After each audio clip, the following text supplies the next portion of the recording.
Hello students, हम लोग chapter पढ़े पदार्थों का वर्गीकरण यानी क्लासिफिकेशन ऑफ सब्सटेंसेस। और आज की क्लास में हम लोग देखेंगे कि मिश्रण में जितने भी अवयव होंगे उनको अलग अलग कैसे किया जाता है, यानी उनको सेपरेट करने के जो तरीके हैं उनके बारे में आज की क्लास में हम लोग बात करेंगे। तो चलिए मैं यहाँ पे हेडिंग देता हूँ, मिश्रण के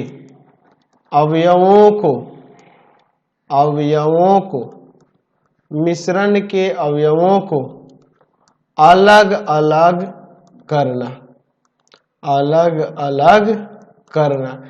है ना। अलग अलग करने की विधियों के बारे में आज की क्लास में हम लोग बात करने वाले हैं, यानी separation of the components of mixture के कंपोनेंट्स को हम लोग किस तरह से सेपरेट करेंगे, इसी के बारे में आज की क्लास में हम लोग देखने वाले हैं। हम लोग मिश्रण के प्रकार देखे हुए थे, ठोस का मिश्रण, ठोस द्रव का मिश्रण, गैस का मिश्रण, गैस द्रव का मिश्रण, ऐसे हम लोग कई तरह के मिश्रण देखे हुए थे। तो उसमें जो भी अवयव होंगे उनको अलग अलग कैसे किया जाएगा, इसी के बारे में हम लोग आज की क्लास में पढ़ने वाले हैं, यानी उनको सेपरेट करने के तरीकों के बारे में पढ़ने वाले हैं। अच्छा, हम लोग ये जान चुके हैं कि मिश्रण के अवयवों को अगर देखा जाए तो वो अंदर मिश्रण के अंदर हमें वो आसानी से दिखते हैं। जैसे मैंने यहाँ पे एक चित्र में दिखाया हुआ है कि यहाँ पे चावल में कंकड़ है, तो ये अलग अलग आपको इसमें दिखाई देते हैं। ये परस्पर मिलकर कोई नया पदार्थ या भिन्न पदार्थ नहीं बनाते, इसलिए हम लोग इसको आसानी से अलग कर सकते हैं। अब चावल में से कंकड़ को अलग करना होगा तो आप आसानी से उसे हाथ से चुनकर कर सकते हैं कि नहीं? बिल्कुल कर सकते हैं। तो यह एक विधि हो गई मिश्रण के अवयवों को अलग करने की। तो पहला हम लोग विधि देख लेते हैं, हाथ से चुनकर। पहली तो ये विधि हो गई है ना जी, कि हाथ से चुनकर आसानी से हम लोग मिश्रण के अवयवों को अलग कर सकते हैं। ठीक है, हाथ से चुनकर, ये बहुत ही आसान मेथड है, हैंड पिकिंग। ठीक है, तो हम लोग देखते हैं कि जो मिश्रण होगा उसमें से जो कम मात्रा में उसमें जो भी अवयव है उसको आसानी से हम लोग हाथ से चुनकर उसे अलग कर सकते हैं, चिमटा की सहायता से उसको निकाल के अलग कर सकते हैं। अगर मान लीजिए अगर चावल और कंकड़ है, कंकड़ ज्यादा है चावल कम है, तो चावल के कण को हम लोग हाथ से चुनेंगे, है ना जी। और कंकड़ कम है चावल ज्यादा है उसमें संख्या मिश्रण में, तो आप आसानी से उसमें कंकड़ को अलग कर लेंगे। लेकिन जो भी है जो भी उसमें आपके अवयव कम होंगे उसको आसानी से हाथ से चुनकर हम लोग अलग कर सकते हैं। तो यह एक विधि हो गई। इसमें आप लिख सकते हैं ऐसे कि मिश्रण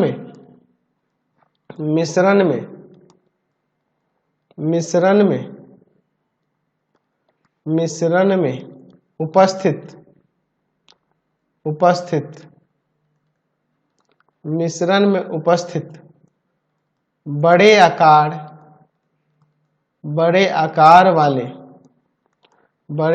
वाले अवयवों को हाथ से चुनकर या किसी चिमटे की सहायता से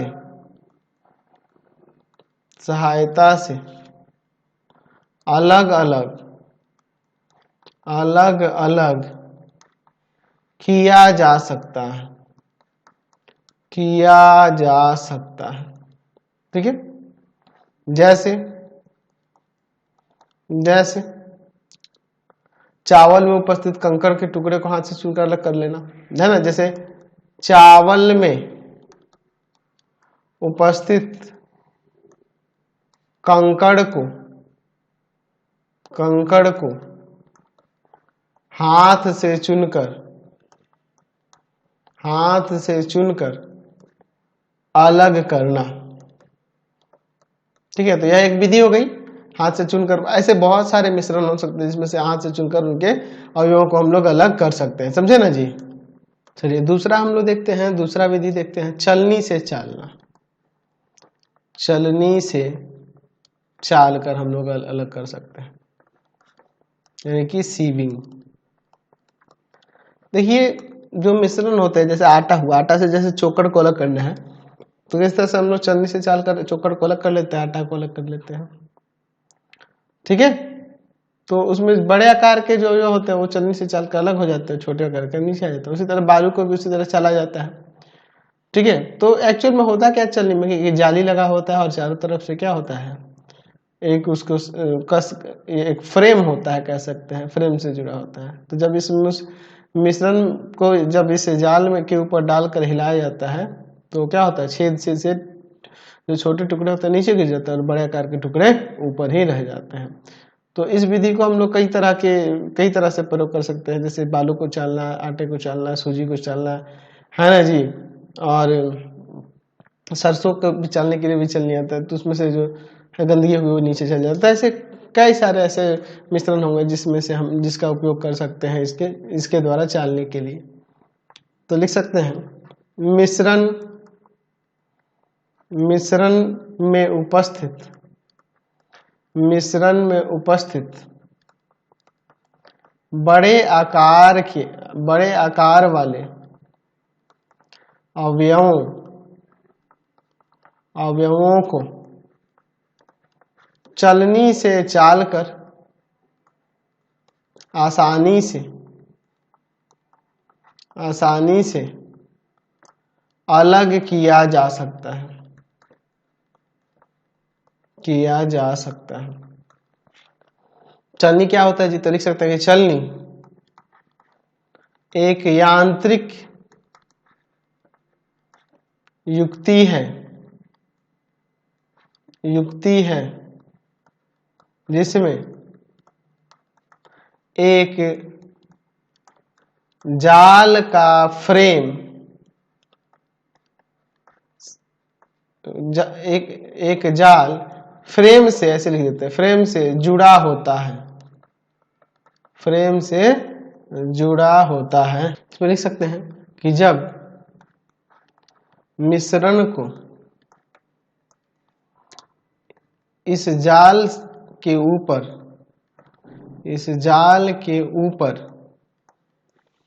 ऊपर हिलाया जाता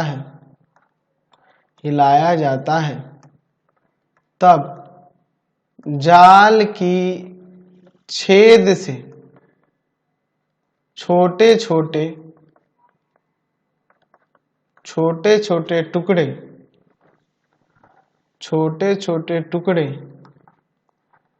नीचे गिर पड़ते हैं,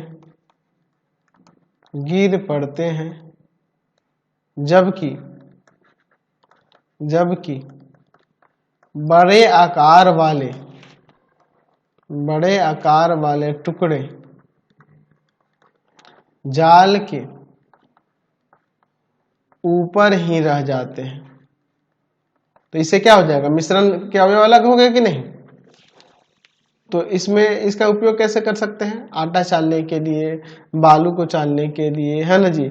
बालू से कंकड़ को अलग कर लिया जाता है कि नहीं, आटे से चोकर को अलग कर लिया जाता है। जैसे आटा से चोकर अलग करना,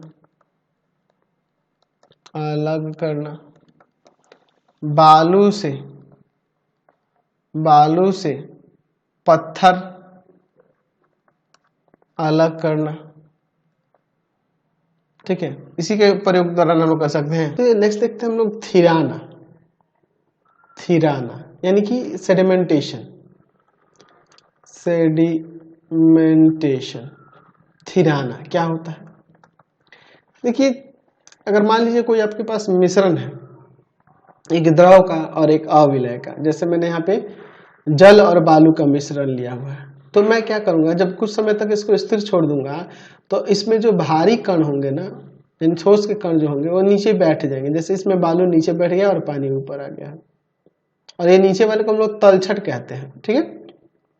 और ये जो प्रक्रिया है जिसके कारण ये नीचे बैठ गया शांत छोड़ देने से, इसी को बोलते हैं थिराना। इसके बारे में हम लोग यहाँ पे लिख सकते हैं, कि यदि किसी द्रव और अविलय ठोस पदार्थ के मिश्रण को बीकर में लेकर या फिर कोई भी बर्तन में लेकर कुछ समय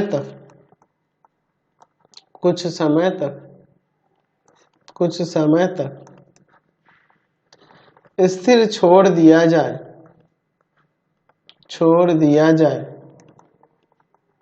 तो ठोस के कण बीकर की पेंदी यानी कि इसके तल में आकर बैठ जाते हैं।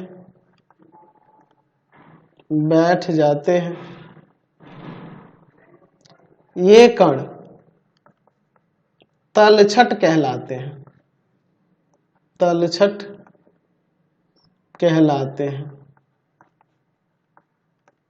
और यह प्रक्रिया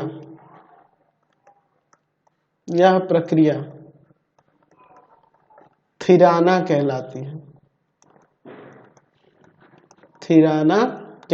ठीक है, जैसे मैंने उदाहरण के लिए आपको एक समझाया, समझ गए ना। यानी कि इसमें ध्यान रखना होगा कि अमिश्रणीय पदार्थ होना चाहिए, है ना। एक अगर द्रव है तो दूसरा अमिश्रणीय अविलय पदार्थ होना चाहिए, या फिर दो अमिश्रणीय अवयवों को भी हम लोग अलग कर सकते हैं। जैसे मैं तेल और जल की बात करूं, उनके मिश्रण के दो अविलय हैं तो उनको भी आसानी से हम लोग थिराना विधि से अलग अलग कर सकते हैं। चलिए अगला विधि हम लोग देखते हैं अपकेंद्रीकरण और फिर उसके बाद मंथन। ये जो चित्र देखे अपकेंद्रीकरण दिखाया गया और इसमें मंथन दिखाया गया है। अपकेंद्रीकरण, चलिए अगला देखते हैं अपकेंद्रीकरण। ठीक है, अपकेंद्रीकरण यानी कि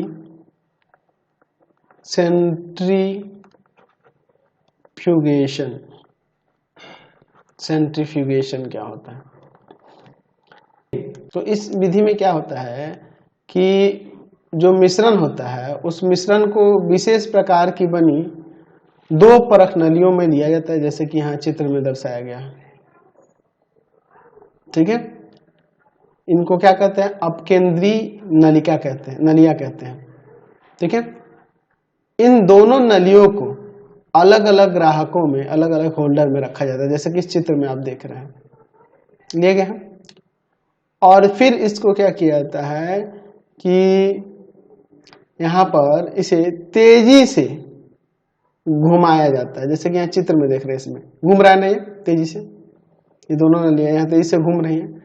तो घूमेंगी तो क्या होगा कि कुछ समय पश्चात क्या होगा कि इन दोनों नलिका को बाहर निकाल लिया जाता है और इसमें द्रव में उपस्थित जो ठोस के कण हैं वह परख नलिका के इसके पेंदी में एकत्रित हो जाते हैं। ठीक है, और फिर उसको वहां से उस द्रव को उसको है ना ढाल कर निकाल लिया जाता है और जो पेंदी में जो आपके ठोस के कण है वो अलग हो जाते हैं। ठीक है, तो इसके बारे में हम लोग यहाँ पे थोड़ा सा लिख सकते हैं कि यह विधि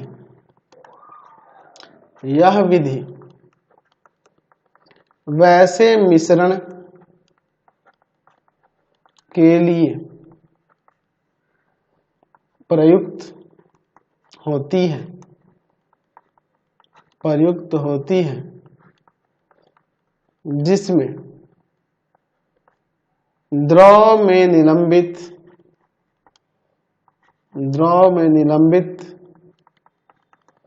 कणों का स्कंदन बहुत धीरे धीरे होता है। इस विधि में मिश्रण को विशेष प्रकार की बनी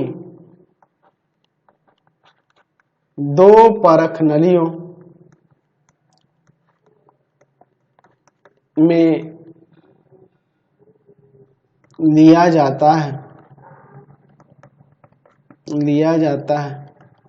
ये परख नलियां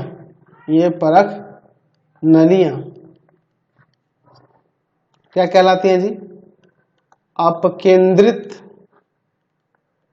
नलियां या अपकेंद्री नलियां कहलाती हैं।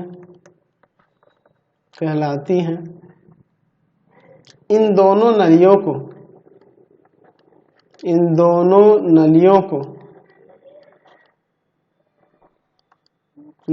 को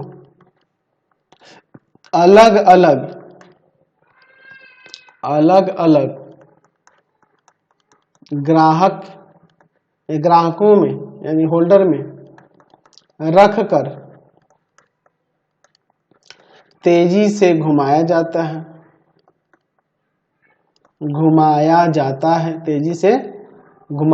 है। कुछ समय पश्चात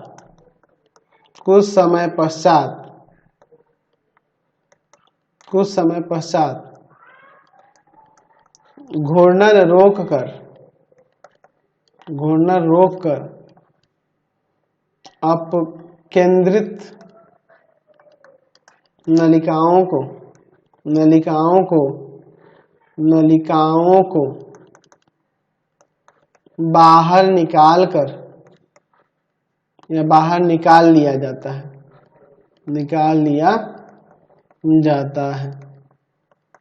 द्रव में उपस्थित ठोस के कण इन परख नलियों की पेंदी में एकत्र हो जाते हैं। ठीक है। ठोस के जो कण होंगे ऊपर वाले द्रव को निथार कर यानी कि ढाल कर उसको अलग कर दिया जाता है। यहाँ पे लिख सकते हैं कि ठोस कणों के ऊपर वाले द्रव को निथार कर अलग कर दिया जाता है। देखिए आपका इसी की तरह एक और विधि है, अपकेंद्रीकरण जो है ना, इसी की तरह एक और विधि है जिसे हम लोग मंथन कहते हैं। मंथन यानी कि मथना, किसी चीज को मथना, मंथन यानी कि हम लोग कह सकते हैं क्रनिंग। ठीक है। इसमें क्या किया जाता है कि जैसे मक्खन से, जैसे आपको दूध से मक्खन को अलग करना हो, दही से उसमें घी को अलग करना है, तो उसको मथ कर क्या किया जाता है, उसको अलग किया जाता है। तो उसी विधि को मंथन कहते हैं। इस विधि में ये आपकी एक तरह के कह सकते हैं कि जैसे आपका अपकेंद्रीकरण विधि है ना, वही ये भी अपकेंद्रीकरण ही विधि है। इस विधि में क्या किया जाता है? इस विधि में द्रव में स्थित ठोस को अलग करने के लिए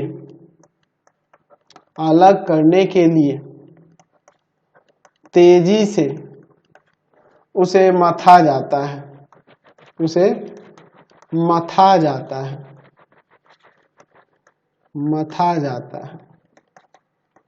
ना, उसको हिडोरा जाता है, मथा जाता है। जिससे क्या होता है, उसमें से मक्खन, दूध से जैसे मक्खन अलग हो जाना, घी से जैसे आपका दही से आपका जैसे घी का अलग होना, ये सभी विधियां प्रयोग जो होती है वो क्या होती है, मंथन ही कहलाती है। और उसको मथा नहीं जाता है रही के मदद से, तो उसी को ना हम लोग मंथन बोलते हैं। समझे ना बात को। चलिए अगली विधि देखते हैं हम लोग यहाँ पे, छानना यानी कि फिल्ट्रेशन।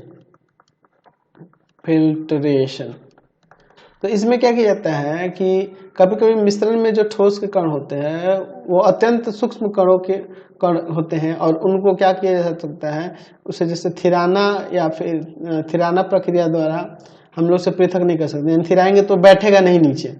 ठीक है। तो उसके लिए हम लोग कौन सा छानना प्रक्रिया यूज करेंगे। इसमें क्या किया जाता है कि एक कीप के अंदर फिल्टर पेपर को लगा दिया जाता है, और उसमें से जब उस दवा को डालेंगे तो उसमें जो ठोस के छोटे छोटे कण होंगे, सूक्ष्म कण होंगे, वहीं फिल्टर में रह जाएंगे और जो दवा होगा नीचे चला जाएगा। ठीक है। तो यहाँ पे लिख सकते हैं कि कभी क्या कह सकते हैं कि यहाँ पे लिख सकते हैं कि कुछ कुछ ऐसे मिश्रण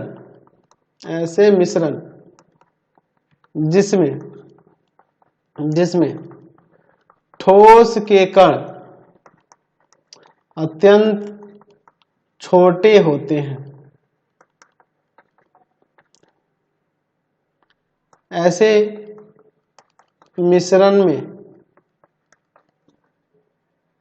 मिश्रण से ठोस पदार्थ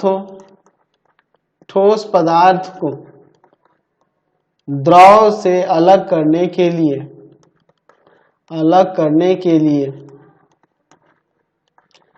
एक कीप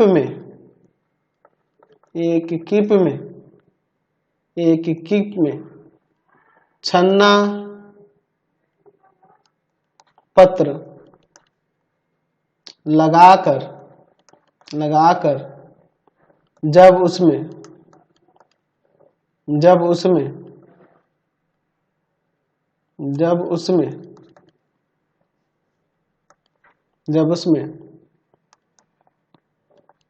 मिश्रण डाला जाता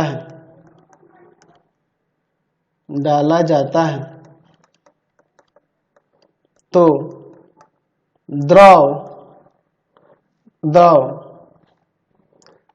छन्ना पत्र को पार कर जाता है तथा ठोस के कण छन्ना पत्र में एकत्रित हो जाते हैं।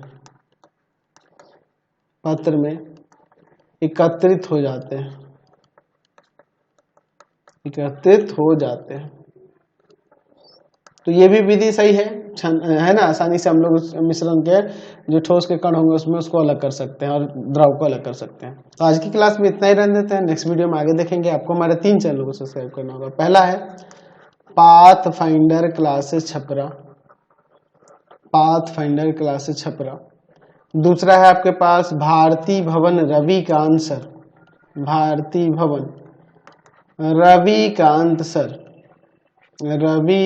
सर। और तीसरा चैनल है Ravikant sir RD Sharma solution. तीनों को सब्सक्राइब कर लेंगे। इससे रिलेटेड वीडियो के लिए सीधे डिस्क्रिप्शन में जाएंगे। इससे रिलेटेड नोट्स के लिए गूगल पे जाकर सर्च करेंगे www.ravikantsir.in और यहाँ जाकर आप सभी क्लासेस के नोट्स उनके PDF को डाउनलोड कर सकते हैं, पढ़ सकते हैं। इंस्टाग्राम और फेसबुक पे जाके पाथफाइंडर क्लासेस छपरा को लाइक एंड फॉलो करना नहीं भूलेंगे। Thanks for watching the video. Comment करके जरूर बताया करें कि हमारे चैनल्स के वीडियो आप सभी को कैसे लगते हैं।